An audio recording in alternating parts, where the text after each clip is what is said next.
Mr Speaker. Kelvin Davis. Thank you, Mr Speaker. Mr Speaker, like the Greens, we believe in the Labour Party believes in a well-funded, high-quality, independent public broadcasting service, and we also support this bill.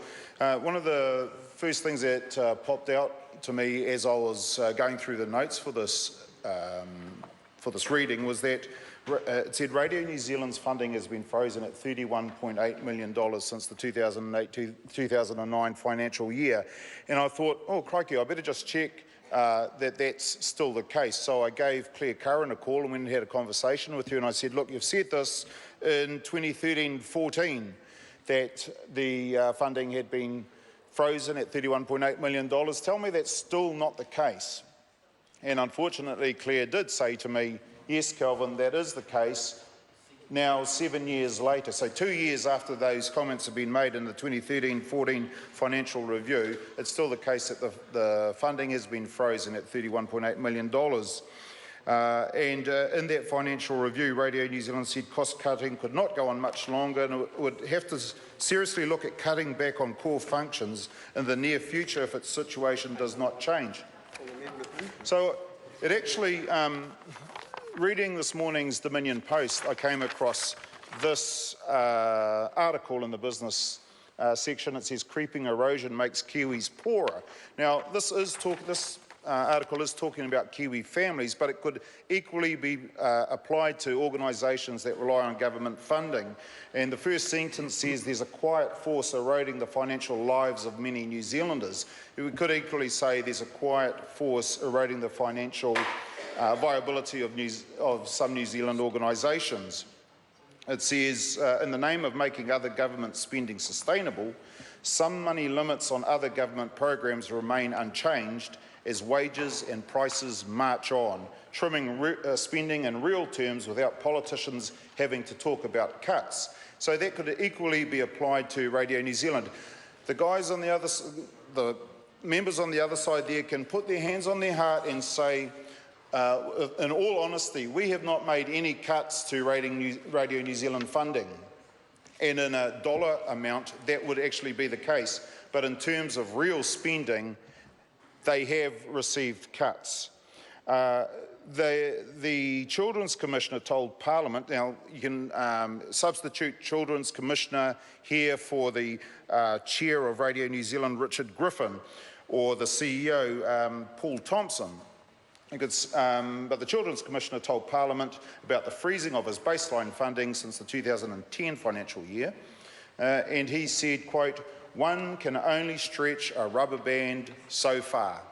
And the same applies for Radio New Zealand. You can only stretch a rubber band so far before there's going to be an erosion of the quality of the content, or there's going to be an erosion of something. And to the extent now we've heard the problem is so bad that Richard Griffin this year won't even be making a budget bid to increase the funding for Radio New Zealand. Has he given up? I'm not sure the reason, but why would a chairperson not put in a budget bid for increased funding for his organisation? He's probably just thrown his hands up in the air and given up all hope. But let's not detract from the great job that Radio New Zealand does do. And as I walked into the House, I heard Mr Hudson from the other side talking about some of the ways that Radio New Zealand has expanded or targeted new audiences.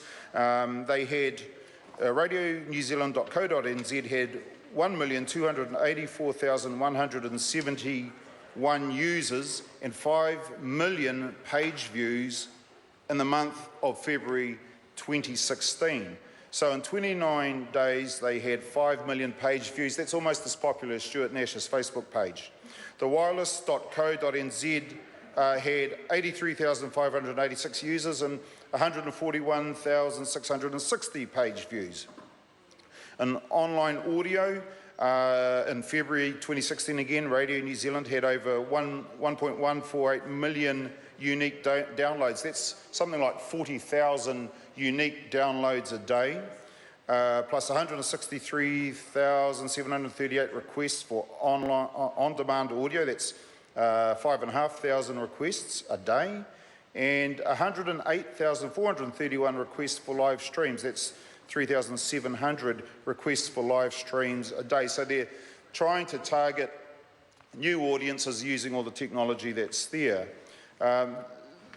Radio New Zealand is highly regarded by New Zealanders, including non-listeners, by the way. 87% agree that it is important for New Zealand to have a public service radio broadcaster. Only 4% disagree with that. So 87% agree, 4% disagree. I guess the others in between don't know. 80% agree that Radio New Zealand provides a valuable service for New Zealanders, and only 4% disagree. So when we look at their performance against the current charter, and remember that this bill is about getting a new charter for them, they asked, how much do you agree or disagree about Radio New Zealand? Do they promote informed debate? And 89% agree that they promote informed debate. Only 1% disagree, the others are neither here nor there. But 89% say that they promote informed debate.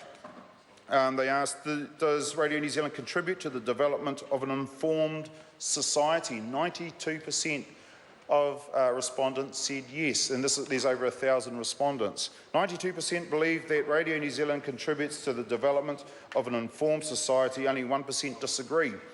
You know, these are superb results considering that they've had frozen funding since 2008. In terms of agreeing or disagreeing whether they provide a range of programs which reflect New Zealand's cultural diversity, 85% agree. Do they promote and support a sense of national identity? 82% agree. The one area that I personally would like, and I think that they need to up their game, is the balance that they need to broadcast programs of wide appeal while also broadcasting programs of interest to minority audiences. 78% agree and 3% disagree. And if I can put out a plea there, I'd like to see more Māori broadcasting, more Pacific Island languages, more ethnic content, and certainly more, not just more programming in Te Reo Māori, but also more Māori-related stories. So, Mr. Speaker, Radio New Zealand do an exceptional job, despite the fact that they've had frozen funding for 7 years now.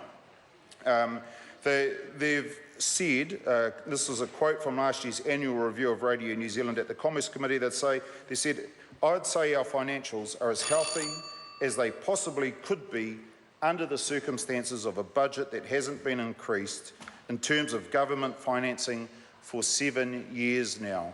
Now, that's an appalling indictment on the government that they, a broadcaster that is so popular, that does such a great job for New Zealanders, broadcasts our stories, it promotes national identity, all of those wonderful things, and yet it's had a frozen budget since 2008, 2009. Mr. Speaker, the Labour Party supports this bill. It's long overdue. I believe one part of the bill is that there's meant to be a review of the Charter every 5 years. Well, I think we've missed two of those reviews, and it looks like that the first review won't now be until 2021. This bill has been delayed too long, and therefore we should pass it as soon as possible. Kia ora. Members, this debate is concluded.